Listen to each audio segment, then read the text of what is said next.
दोस्तों इस वीडियो में हम होम लोन से जुड़े हुए सारे सवालों को डिस्कस करेंगे कि कौन से बैंक से हमें होम लोन लेना चाहिए, इन सब के अलावा कितने रेट ऑफ इंटरेस्ट पर हमें होम लोन मिल जाता है। अगर आप सैलरीड क्लास हैं यानी अगर आप कहीं पर जॉब करते हैं तो उस केस में होम लोन लेने का क्या प्रोसेस है। अगर आप सेल्फ एम्प्लॉयड हैं यानी अगर आप अपना खुद का बिजनेस करते हैं तो उस केस में होम लोन लेने का क्या प्रोसेस है। इन सब के अलावा ज्यादा से ज्यादा हमें कितने सालों के लिए होम लोन मिल सकता है, या फिर अगर हम कहें कि मान लीजिए किसी व्यक्ति की सैलरी 50,000 रुपए है तो उसे कितना होम लोन मिलेगा, यानी सैलरी के बिहाफ पे कितना होम लोन हमें मिलेगा। इस प्रकार के ढेरों सवाल इस वीडियो में हम डिस्कस करेंगे, यानी वीडियो के एंड तक आपको होम लोन से जुड़े हुए सारे सवालों के जवाब मिल जाएंगे। एक बार हम इंडेक्स डिस्कस कर लेते हैं कि इस वीडियो में हम क्या क्या चीजें कवर करने वाले हैं। सबसे पहले हम होम लोन के फीचर्स और एलिजिबिलिटी को डिस्कस करेंगे कि आरबीआई का क्या रोल रहता है होम लोन के रेट ऑफ इंटरेस्ट तय करने में। इन सब के अलावा ढेरों बैंकों को हम कंपेयर करेंगे कि होम लोन में कौन सा बैंक बेस्ट है। उसके बाद हम देखेंगे होम लोन की क्या स्टेजेस है। मान लीजिए आज आपने जाके होम लोन के लिए अप्लाई किया, उसके बाद आपकी रिक्वेस्ट क्रेडिट टीम के पास जाएगी, यानी आपका सिविल वेरिफिकेशन होगा, प्रॉपर्टी वेरिफिकेशन होगी, उसके बाद डिसबर्समेंट होगी। ये सारे के सारे प्रोसेस को हम डिस्कस करेंगे कि बैंक में एक बार एप्लीकेशन देने के बाद किस किस प्रोसेस से वो एप्लीकेशन आगे जाती है। उसके बाद हम डिस्कस करेंगे कि अगर आप सैलरीड क्लास हैं तब होम लोन लेने का क्या प्रोसेस है। उसके बाद देखेंगे अगर आप सेल्फ एम्प्लॉयड हैं यानी आप अपना खुद का बिजनेस करते हैं तब होम लोन लेने का क्या प्रोसेस है। फिर हम देखेंगे अगर आप गवर्नमेंट जॉब करते हैं तो उस केस में होम लोन लेने का क्या प्रोसेस है। उसके बाद एक टर्म आती है बैलेंस ऑफ ट्रांसफर। जैसे मान लीजिए आपका आज होम लोन आईसीआईसीआई बैंक में चल रहा है और आप इसे ट्रांसफर करवाना चाहते हैं स्टेट बैंक ऑफ इंडिया में, तो वो उस प्रकार के होम लोन को क्या बोलते हैं, जिसे हम बैलेंस ऑफ ट्रांसफर बोलते हैं। फिर हम देखेंगे अगर आप मान लीजिए डिफेंस बैकग्राउंड से आते हैं तब होम लोन लेने का क्या प्रोसेस है। फिर हम होम लोन टॉपअप को डिस्कस करेंगे और एट द एंड हम अलग अलग बैंक के रेट ऑफ इंटरेस्ट को कंपेयर करेंगे कि कौन सा बैंक कितना रेट ऑफ इंटरेस्ट ऑफर कर रहा है और हमें किस बैंक से होम लोन लेना चाहिए। यानी इसमें हम होम लोन की प्रोसेसिंग फीस, कौन सा बैंक कितनी प्रोसेसिंग फीस चार्ज कर रहा है, कितना रेट ऑफ इंटरेस्ट ऑफर कर रहा है, ये सारी चीजें कैलकुलेट करने के बाद एट द एंड हम देखेंगे कि कौन सा बैंक बेस्ट है आज के समय होम लोन लेने के लिए। इस वीडियो को स्टार्ट करें। सबसे पहले अगर आप किसी भी बैंक में जाके होम लोन लेते हैं तो बैंक आपसे एक ही सवाल पूछेगा कि आपको फिक्स्ड रेट ऑफ इंटरेस्ट पर होम लोन चाहिए या फिर फ्लोटिंग रेट ऑफ इंटरेस्ट पर होम लोन चाहिए। अब इसमें बिल्कुल भी कंफ्यूज होने की जरूरत नहीं है, बिल्कुल आसान भाषा में मैं आपको समझाऊंगा, यानी कोई 5वीं 6ठी क्लास का बच्चा भी ये समझ जाएगा। देखो अगर आप बैंक गए और आपने जाकर के ये बोला कि मुझे फिक्स्ड रेट ऑफ इंटरेस्ट पर होम लोन चाहिए, राइट, और आपने कहा कि मुझे होम लोन चाहिए 20 सालों के लिए होम लोन चाहिए, ठीक है। अब यहां पे मान लीजिए आज के समय एसबीआई का रेट ऑफ इंटरेस्ट चल रहा है 6.75% होम लोन के लिए। आपने अगले 20 साल के लिए कहा कि मुझे फिक्स्ड रेट ऑफ इंटरेस्ट पर होम लोन चाहिए, तो कल को मान लीजिए होम लोन के रेट ऑफ इंटरेस्ट चाहे बढ़े या फिर घटे, आपको इससे कोई फर्क नहीं पड़ेगा। आज आपने 6.75% पे होम लोन का रेट ऑफ इंटरेस्ट बुक किया है तो अगले 20 सालों तक आपको 6.75% के रेट ऑफ इंटरेस्ट पर ही होम लोन भरना है। लेकिन अगर हम फ्लोटिंग रेट ऑफ इंटरेस्ट की बात करें तो ये मार्केट पे डिपेंड करता है। देखो होम लोन एक ऐसी चीज है जिसका rate of interest reserve bank of India यानी आरबीआई तय करता है। आरबीआई हर 2 महीने में अपनी मॉनेटरी पॉलिसी निकालता है जिसमें वो होम लोन के रेट ऑफ इंटरेस्ट को बढ़ा भी सकता है, घटा भी सकता है या फिर सेम भी रख सकता है। अब मान लीजिए आपने floating rate of interest choose किया, राइट। होम लोन में अगर आप floating rate of interest choose करते हैं और आज का जो रेट ऑफ इंटरेस्ट है वो 6.75% का चल रहा है, राइट। अब कल को मान लो आज से 3 महीने 4 महीने 6 महीने के बाद होम लोन के रेट ऑफ इंटरेस्ट बढ़ गए, मान लीजिए बढ़ के 7.75% पर चले गए, ठीक है। तो इस केस में आपकी जो 6 महीने के बाद बची हुई ईएमआई है, अगले जब तक भी 7.75% का रेट ऑफ इंटरेस्ट रहता है तो आपको बढ़े हुए रेट ऑफ इंटरेस्ट के हिसाब से ही अपनी ईएमआई पे करनी होगी। यानी जितनी ईएमआई आप भर रहे थे अभी तक उससे ज्यादा अमाउंट की बची हुई ईएमआई अब पे करनी पड़ेगी। लेकिन मान लीजिए इसका उल्टा हो जाता है, कल को 6.75% से होम लोन के रेट ऑफ इंटरेस्ट घट के मान लीजिए 5.75% पर आ जाते हैं, राइट। तो इस केस में अभी तक आप जितनी रकम की ईएमआई भर रहे थे उससे कम अमाउंट की ईएमआई आपको आगे पे करनी होगी। अब यहां पर आपके मन में एक सवाल आएगा कि ठीक है, हमने समझ लिया कि फिक्स्ड रेट ऑफ इंटरेस्ट और फ्लोटिंग रेट ऑफ इंटरेस्ट में क्या फर्क होता है, लेकिन अब सवाल यह आता है कि इसमें से बेस्ट कौन सा है। देखो, आज के समय floating rate of interest best है। उसके दो तीन कारण हैं। देखो, अगर मान लीजिए आज के समय स्टेट बैंक ऑफ इंडिया 6.75% का रेट ऑफ इंटरेस्ट अगर ऑफर कर रहा है, तो ये सिर्फ फ्लोटिंग रेट ऑफ इंटरेस्ट के लिए ही ऑफर कर रहा है। अगर आज आप जाकर के एसबीआई में बोलते हो कि मुझे फिक्स्ड रेट ऑफ इंटरेस्ट पे होम लोन चाहिए, क्या आप मुझे 6.75% पे देंगे? तो एसबीआई इस केस में कहेगा कि हम 6.75% पे फिक्स्ड रेट ऑफ इंटरेस्ट पे नहीं दे सकते। फिक्स्ड रेट ऑफ इंटरेस्ट हमेशा फ्लोटिंग रेट ऑफ इंटरेस्ट से 1% महंगा ही आपको मिलेगा। यानी अगर आज आप जाकर स्टेट बैंक ऑफ इंडिया में होम लोन लेते हैं और फिक्स्ड रेट ऑफ इंटरेस्ट पर लेना चाहते हैं, तो आपको 7.75% पे ही मिलेगा। दूसरा फायदा फ्लोटिंग रेट ऑफ इंटरेस्ट का यह है, बहुत सारे केसेस में क्या होता है कि मान लीजिए आपकी 10,000 रुपए की मंथली ईएमआई, राइट, आज से 1 साल 2 साल के बाद कहीं से आपके पास 2-3 लाख रुपए इकट्ठे आ जाते हैं और आप ये सोचते हैं कि चलो मैं ये इकट्ठा पैसा भर देता हूं ताकि मेरा जो लोन है वो जल्दी खत्म हो जाए। तो इस केस में इसे हम बोलते हैं प्री पेमेंट, राइट। अब ये प्री पेमेंट फैसिलिटी आपको फिक्स्ड रेट ऑफ इंटरेस्ट पे नहीं मिलेगी। अगर मिलेगी तो इस केस में प्री पेमेंट पेनल्टी भी लगेगी। लेकिन अगर आपने floating rate of interest choose किया है और अगर मान लीजिए कल को आपके पास 2-3 लाख रुपए इकट्ठा आ जाता है, तो उस केस में मान लीजिए आप ये 2-3 लाख रुपए इकट्ठा भर देते हैं और फ्लोटिंग रेट ऑफ इंटरेस्ट चल रहा है, तो किसी भी प्रकार की प्री पेमेंट पेनल्टी आपको पे करने की जरूरत नहीं है। इन सब के अलावा होम लोन में अगर आप कंस्ट्रक्शन करते हैं या फिर फ्लैट परचेज करते हैं या फिर घर की रेनोवेशन करते हैं, इन सारी चीजों के लिए अगर आपको लोन चाहिए तो इनके लिए आपको होम लोन के अंडर ही लोन मिलेगा। इन सब के अलावा एक प्रधानमंत्री आवास योजना के तहत आप 2.67 लाख रुपीस की डायरेक्ट सब्सिडी भी सरकार से ले सकते हैं, लेकिन उसके लिए आपका खुद का पहला पक्का मकान होना चाहिए। यानी अगर आपका खुद का पहला पक्का मकान है तो प्रधानमंत्री आवास योजना के तहत ही आप होम लोन बैंक में जाके अप्लाई करना। उसमें आपको 2,67,000 रुपए तक की डायरेक्ट सब्सिडी सरकार की तरफ से आपको मिल जाएगी। अब प्रधानमंत्री आवास योजना के ऊपर भी फ्यूचर में हम एक वीडियो जरूर बनाएंगे। अभी के लिए आप ये समझ लीजिए, अगर आप प्रधानमंत्री आवास योजना के तहत होम लोन अप्लाई करते हैं तो उसमें सरकार की तरफ से आपको डायरेक्ट सब्सिडी मिलती है। अब एक सवाल और आता है कि मान लीजिए मेरी सैलरी 10,000 है, मेरी सैलरी 20,000 है, मेरी सैलरी 50,000 है या मेरी सैलरी 1 लाख है। ये सारे लोग पूछते हैं कि मुझे कितना होम लोन मिलेगा, यानी मैं कितना होम लोन लेने के लिए एलिजिबल हूं। देखो, इसका सिंपल सा प्रोसेस ये है, जितनी भी आपकी सैलरी है ना, उसका 60 टाइम्स तक आप होम लोन ले सकते हैं। जैसे मान लीजिए किसी की सैलरी 50,000 है तो ये इजीली 30 लाख रुपए तक का होम लोन बैंक से ले सकता है। यानी ये 30 लाख रुपए तक का होम लोन बैंक से लेने के लिए एलिजिबल है। मिनिमम एज होम लोन की अगर हम बात करें तो 18 साल होनी चाहिए और मैक्सिमम एज 70 इयर्स होनी चाहिए।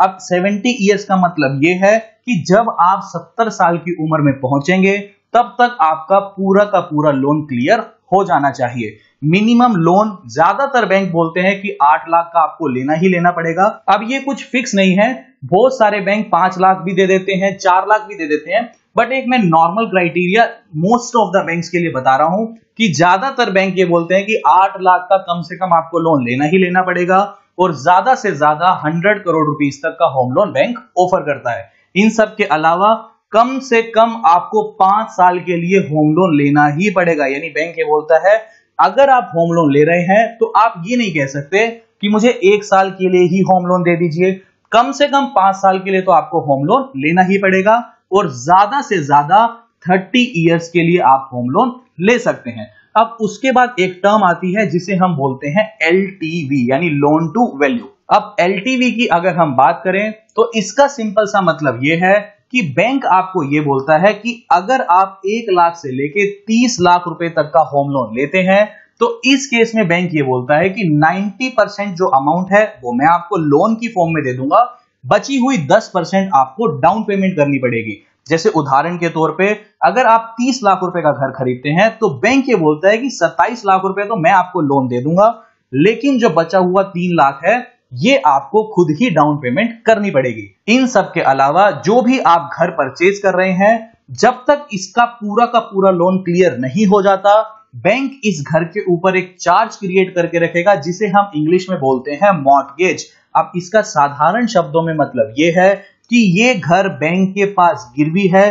कब तक? जब तक पूरा का पूरा लोन क्लियर नहीं हो जाएगा। जिस दिन आपने पूरा का पूरा लोन बैंक का क्लियर कर दिया, उस दिन आप बैंक से जाके एनओसी ले सकते हैं, यानी नो ऑब्जेक्शन सर्टिफिकेट। इसके बाद बैंक ये बोलता है कि अगर आपके घर की वैल्यू 30 लाख से लेके 75 लाख रुपए तक है, तो इस केस में बैंक ये बोलता है कि 80% की अमाउंट मैं आपको लोन के फॉर्म में दे दूंगा, लेकिन 20% आपको डाउन पेमेंट करनी पड़ेगी। जैसे उदाहरण के तौर पे अगर आपका घर 60 लाख रुपए का है, तो इस केस में बैंक ये बोलता है कि 48 लाख रुपए तो मैं आपको लोन दे दूंगा, लेकिन बचा हुआ 12 लाख रुपए आपको खुद ही डाउन पेमेंट करनी पड़ेगी। और अगर आपका घर 75 लाख रुपए से ऊपर की वैल्यू का है, तो इस केस में बैंक ये बोलता है कि 75% तो मैं आपको लोन दे दूंगा और बचा हुआ 25% आपको डाउन पेमेंट करनी पड़ेगी। मान लीजिए अगर आपका घर 1 करोड़ रुपए का है, तो इस केस में बैंक बोलता है कि 75 लाख रुपए मैं आपको लोन दे दूंगा, बचा हुआ 25 लाख रुपए आपको खुद ही डाउन पेमेंट करनी पड़ेगी। अब यहां पे एक बार हम बेसिक स्टेप समझ लेते हैं कि ठीक है, आज आपने जाके बैंक में एक application the home loan apply करने के लिए, तो इस एप्लीकेशन का क्या प्रोसेस रहेगा। देखो, सबसे पहले बैंक की टीम आपकी बेसिक केवाईसी को चेक करेगी। आपके पैन कार्ड से आपके सिविल स्कोर को चेक किया जाएगा कि कहीं पास्ट में ऐसा तो नहीं आपका सिविल स्कोर खराब रहा हो या आपकी जो क्रेडिट हिस्ट्री पास्ट में है वो खराब रही हो। अगर आपका सिविल स्कोर और आपकी पास्ट की क्रेडिट हिस्ट्री एकदम परफेक्ट है, तो ये जो प्रोसेस है, यानी जो आपकी एप्लीकेशन है, ये क्रेडिट टीम के पास फॉरवर्ड कर दी जाएगी। अब क्रेडिट टीम का क्या काम रहेगा? क्रेडिट टीम फील्ड इन्वेस्टिगेशन करेगी। बेसिकली जो आप प्रॉपर्टी परचेज करना चाहते हैं, उस प्रॉपर्टी पर विजिट की जाएगी। वहां देखा जाएगा कि कहीं ये प्रॉपर्टी इलीगल एरिया में तो नहीं बनी हुई या फिर कुछ ऐसा डिस्प्यूट तो इस प्रॉपर्टी से नहीं जुड़ा हुआ। अगर क्रेडिट टीम को लगता है कि सारा का सारा प्रोसेस परफेक्ट है और प्रॉपर्टी में कुछ भी इशू नहीं है, तो ये जो प्रोसेस है ये ब्रांच बैंकिंग की टीम के पास फॉरवर्ड कर दिया जाता है और लगभग 3 से 7 दिन के अंदर अंदर आपको एक सैंक्शन लेटर दे दिया जाता है। सैंक्शन लेटर का मतलब ये नहीं है कि पैसा आपके अकाउंट में या फिर जिससे आप घर खरीद रहे हैं उसके अकाउंट में ट्रांसफर कर दिया गया है। सैंक्शन लेटर का मतलब यह है कि आपको एक ऑफर एक्सेप्ट करने को दिया जाता है। अगर आप सैंक्शन लेटर पे साइन करते हैं कि ठीक है मुझे होम लोन चाहिए और आप बैंक के रेट ऑफ इंटरेस्ट से सेटिस्फाइड हैं, तो उस केस में आपको सैंक्शन लेटर पर साइन करना होगा। उसके बाद लगभग 3-4 दिन के अंदर ही जो भी लोन की अमाउंट है वो डिसबर्स कर दी जाती है और लोन की अमाउंट आपको नहीं मिलेगी, डायरेक्ट उसके अकाउंट में जाएगी जिससे भी आप घर परचेज कर रहे हैं। ये सिंपल सा प्रोसेस होम लोन के केस में रहता है। अब उसके बाद हम यहां पे कंपेयर करते हैं स्टेट बैंक ऑफ इंडिया किस किस प्रकार के होम लोन ऑफर करता है। Because over the period of time state Bank of India ने अपने होम लोन के रेट ऑफ इंटरेस्ट किए हैं बहुत ही ज्यादा कम और आज के समय 6.75% से कम रेट ऑफ इंटरेस्ट कोई भी दूसरा बैंक ऑफर नहीं कर रहा। एसबीआई का जो सबसे पहला होम लोन है उसे एसबीआई बोलता है एसबीआई फ्लेक्सी पे होम लोन। अब ये एसबीआई केवल सैलरीड क्लास लोगों को ऑफर करता है, यानी वो लोग जो जॉब करते हैं उन्हें जो होम लोन एसबीआई ऑफर करता है उसे एसबीआई बोलता है एसबीआई फ्लेक्सी पे होम लोन। इस केस के क्या टर्म्स एंड कंडीशन है? यहां पर ये जो होम लोन है ये ज्यादा से ज्यादा आप 30 इयर्स तक ले सकते हैं। इसको लेने के लिए मिनिमम एज आपकी 21 इयर्स होनी चाहिए और मैक्सिमम एज 70 इयर्स होनी चाहिए। इन सब के अलावा अगर कोई वुमेन बोरोवर इस केस में होम लोन लेती है, यानी कोई सैलरीड वुमेन बोरोवर है, तो उस केस में 0.5% की कंसेशन भी एसबीआई के द्वारा दी जाती है। इन सब के अलावा अगर आप होम लोन ले रहे हैं तो 0.40% की प्रोसेसिंग फीस भी एसबीआई चार्ज करता है। अब इसका मतलब यह है कि जितनी भी अमाउंट का आप होम लोन लेंगे उस पे 0.40% की प्रोसेसिंग फीस बैंक के द्वारा चार्ज की जाएगी। अब ये प्रोसेसिंग फीस कम से कम 10,000 और मैक्सिमम 30,000 ही बैंक चार्ज करेगा। दूसरे प्रकार का जो होम लोन एसबीआई ऑफर करता है उसे हम बोलते हैं SBI home loan to non salaried, यानी ये एसबीआई उन लोगों को ऑफर करता है जो अपना खुद का बिजनेस करते हैं। तो इस केस में एसबीआई की केवल यही टर्म्स एंड कंडीशन है, चाहे तो आप प्रोपराइटर हो यानी आप अकेले ही अपने बिजनेस के मालिक हो, या फिर अगर आपकी पार्टनरशिप फर्म है या फिर आप अगर किसी कंपनी के डायरेक्टर हैं, यानी आप किसी भी तरीके से अपना खुद का बिजनेस कर रहे हैं, एसबीआई की टर्म्स एंड कंडीशन ये है कि आप इस सेम बिजनेस में पिछले 3 साल से होने चाहिए। इन सब के अलावा पास्ट में आपका किसी भी प्रकार का कोई भी लोन डिफॉल्ट नहीं होना चाहिए। यानी ये केवल 2 ही टर्म्स एंड कंडीशन एसबीआई रखता है होम लोन लेने के लिए नॉन सैलरीड क्लास लोगों के लिए। अब इस केस में मिनिमम एज में चेंज आ जाता है, यानी सैलरीड क्लास के लिए मिनिमम एज 21 ईयर्स थी, लेकिन जो सेल्फ एम्प्लॉयड हैं उनके लिए minimum age 18 years SBI offer करता है। उसके बाद होम लोन 30 ईयर्स के लिए ही आप मैक्सिमम ले सकते हैं और ज्यादा से ज्यादा 50 करोड़ रुपए का home loan SBI self employed लोगों को ऑफर करता है। इन सब के अलावा इस केस में भी 0.40% की प्रोसेसिंग फीस पे करनी पड़ेगी। जो भी कस्टमर होम लोन लेगा, जितने भी अमाउंट का होम लोन लेगा, उसे 0.40% की प्रोसेसिंग फीस पे करनी पड़ेगी। तीसरे प्रकार का जो होम लोन एसबीआई ऑफर करता है, ये एसबीआई गवर्नमेंट एम्प्लॉयज को ऑफर करता है। अब चाहे सेंट्रल गवर्नमेंट एम्प्लॉय हो या स्टेट गवर्नमेंट एम्प्लॉय हो, सरकारी कर्मचारियों को जो एसबीआई होम लोन ऑफर करता है उसे एसबीआई प्रिविलेज होम लोन का नाम दिया गया है। अब इस केस का सबसे बड़ा फायदा यह है कि गवर्नमेंट एम्प्लॉयज को किसी भी प्रकार की प्रोसेसिंग फीस पे करने की जरूरत नहीं है। यानी पीछे जो सेल्फ एम्प्लॉयड या सैलरीड क्लास लोग 0.40% की प्रोसेसिंग फीस पे कर रहे थे, वो किसी भी प्रकार की प्रोसेसिंग फीस एसबीआई में गवर्नमेंट एम्प्लॉयज को पे करने की जरूरत नहीं है। इन सब के अलावा मिनिमम एज 18 ईयर्स होनी चाहिए और मैक्सिमम एज 75 ईयर्स तक आप रख सकते हैं। उसके बाद एक टर्म आती है जिसे हम बोलते हैं बीटी, बैलेंस ऑफ ट्रांसफर। अब इस केस में मान लीजिए किसी एक व्यक्ति का होम लोन एचडीएफसी बैंक में चल रहा है और यहां पर यह व्यक्ति चाहता है कि मैं अपना होम लोन एचडीएफसी बैंक से ट्रांसफर करके मान लीजिए किसी भी दूसरे बैंक में, मान लीजिए ये व्यक्ति चाहता है मैं स्टेट बैंक ऑफ इंडिया में अपना होम लोन ट्रांसफर कर लूं। तो जब हम एक बैंक से दूसरे बैंक में अपना होम लोन ट्रांसफर करते हैं तो इस पूरे प्रोसेस को हम बोलते हैं बैलेंस ऑफ ट्रांसफर। अब कोई भी व्यक्ति ऐसे तो किसी बैंक से दूसरे बैंक में ट्रांसफर नहीं करेगा। जब सामने वाला बैंक पहले वाले बैंक के मुकाबले अच्छे ऑफर्स प्रोवाइड करता है तो उस केस में बहुत सारे कस्टमर्स एक बैंक से अपना होम लोन दूसरे बैंक में ट्रांसफर कर लेते हैं। अब एसबीआई इस केस में क्या क्या ऑफर्स देता है दूसरे बैंक के कस्टमर को, तो एसबीआई इस केस में बोलता है कि अगर कोई व्यक्ति सामने वाले बैंक से हमारे बैंक में होम लोन ट्रांसफर करेगा तो हम किसी भी प्रकार की प्री पेमेंट पेनल्टी चार्ज नहीं करेंगे।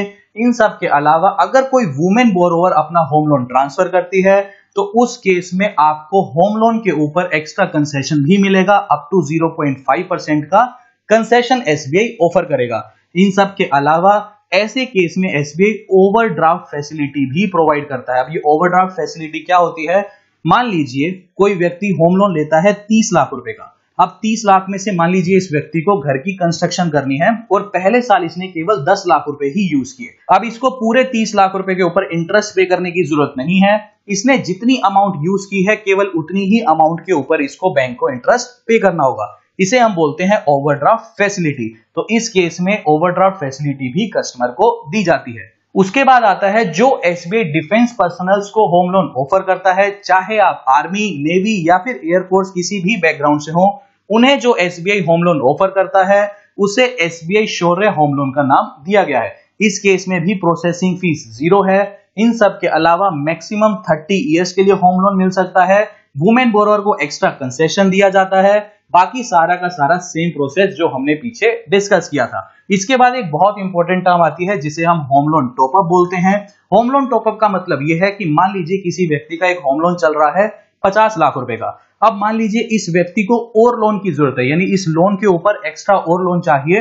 मान लीजिए इसे 10 लाख रुपए की और आवश्यकता है। तो जब लोन के ऊपर और लोन लिया जाता है तो उसे हम बोलते हैं होम लोन टॉपअप। तो ये बेसिक सा स्टेप होता है होम लोन टॉपअप का। इन सब के अलावा यहाँ पे आप इस पेज का स्क्रीनशॉट भी ले सकते हैं कि बेसिकली कौन सा बैंक कितना रेट ऑफ इंटरेस्ट ऑफर कर रहा है और कितनी प्रोसेसिंग फीस चार्ज कर रहा है। यहाँ पे आपको सबसे सस्ता home loan Kotak Mahindra bank का दिखाई जरूर देगा, लेकिन यहाँ पे अगर हम प्रोसेसिंग फीस की बात करें तो यहाँ प्रोसेसिंग फीस और अगर हम रेट ऑफ इंटरेस्ट को कंपेयर करें तो कोटक महिंद्रा बैंक ज्यादा प्रोसेसिंग फीस चार्ज करता है as compare to State Bank of India. तो जब हम ओवरऑल कैलकुलेशन करते हैं तो आज के समय सबसे सस्ता होम लोन हमें स्टेट बैंक ऑफ इंडिया की तरफ से ही मिलता है। आई होप होम लोन से जुड़े हुए आपके सारे सवाल क्लियर हो चुके हैं। तो अभी के लिए this is the end of the video. Thanks for listening and thank you all.